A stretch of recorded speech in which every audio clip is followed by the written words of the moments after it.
So after the video with the Oigawa in-scale Tomix train set that we just did, I got a comment about the Plarail version of the Oigawa.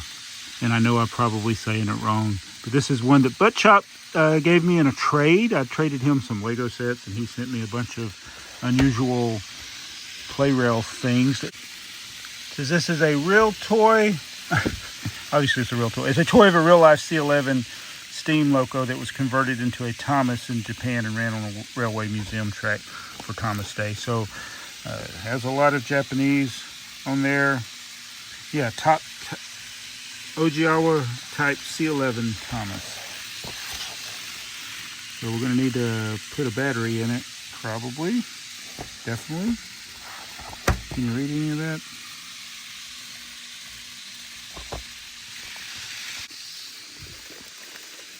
Pull this out. Uh-oh. Yeah, he kept all the original packaging with this stuff.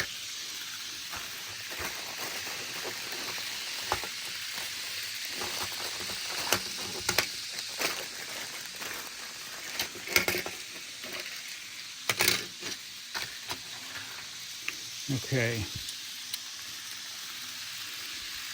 Here is the locomotive. I got to put the battery in it.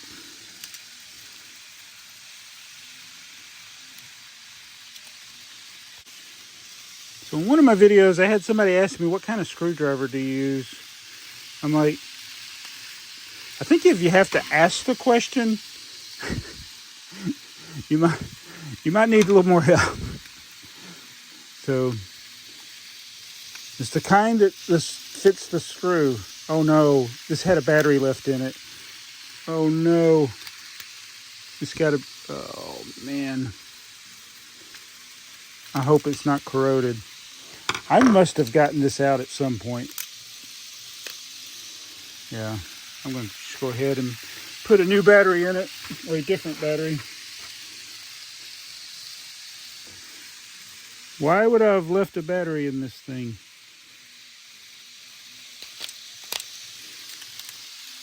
Okay. Screw this back on. I hope I haven't killed it. Didn't look like it got any corrosion in there. There must be another video on my channel then with this thing running. Oh no, it's not going. The battery must be dead. All right. So the battery that I had inadvertently left in it is not dead. I just tried it out in this other. This is the base from the TGV. It's actually got pretty good charge on it. I do not know how long it was in there, but this thing is not working. So I got another battery in here that I know is good. I must not be, oh, my Oigawa is broken. Oh no. Oh man, what did I do to break it?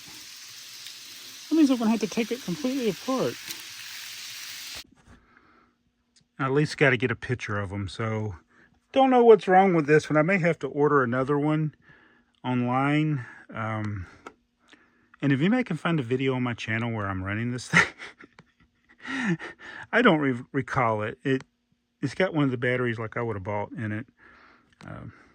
It's disappointing. So I wanted to get these going side by side.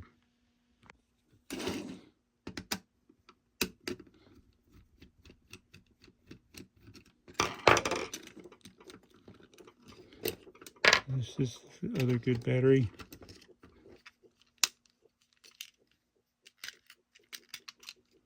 Okay. So I got screws here. Oh man, this is very dangerous. I'm gonna have to take it apart. I'm gonna film it in case things go flying everywhere. This has screws in different locations than some of these others that I've taken apart, like this screw here. I'm assuming I got to take all these screws out.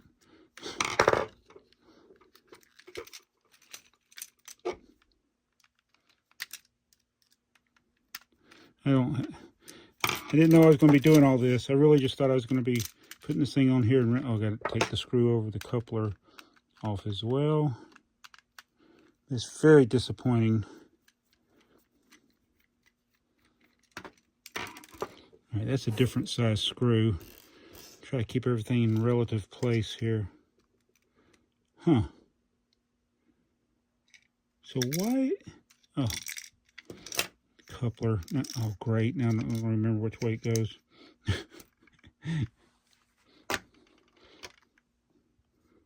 So everything is contained in here. So I'm going to put the battery in just like this.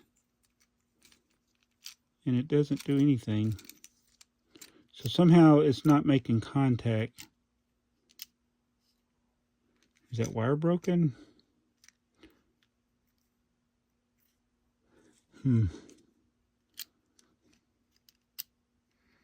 It's a mystery. Oh, dagnabbit.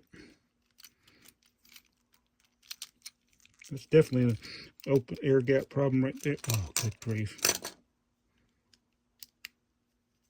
Yeah.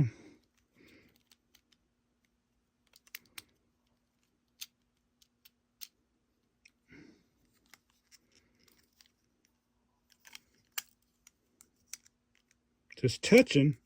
The metal is touching. I wonder, you know what? I wonder, to zoom in here.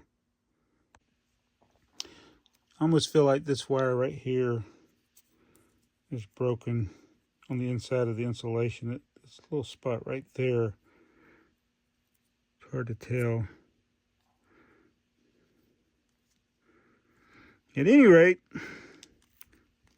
this ain't working right now.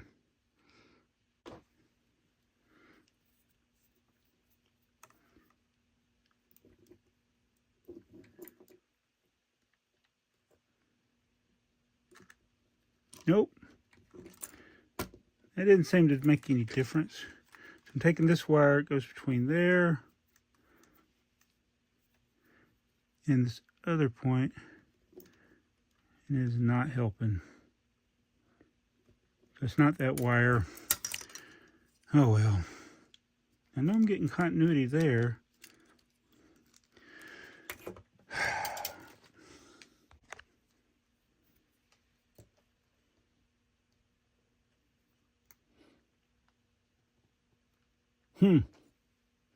That's going, bypassing everything. It's the motor. The motor's not working. Now one more try. It's definitely not going to work. I thought, you know, maybe if the motor was locked up, that maybe like forcing it to turn would do it, but it's, yeah, it's not helping.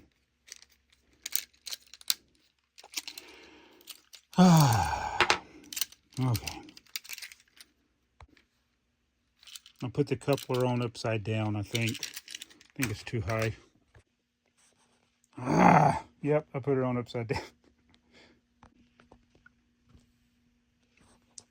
I got it assembled again, so there's my broken Oigawa.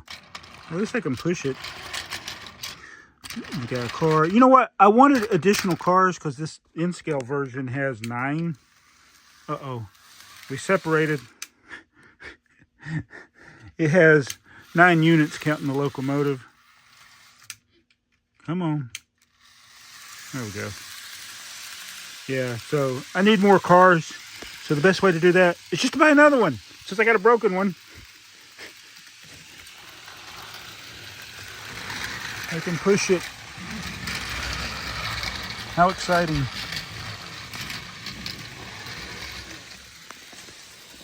Oh well.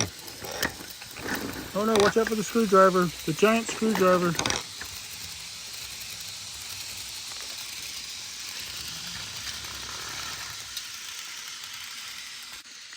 So I'm going on to Amazon or eBay right now to look for one of these. Hopefully you can still buy them without spending a ton of money. But that's a look at my broken Oigawa Plarail locomotive. well, it gives me an opportunity to do another video in the future when the other one comes. And if anybody can find a video on my channel of that thing running, let me know. See ya.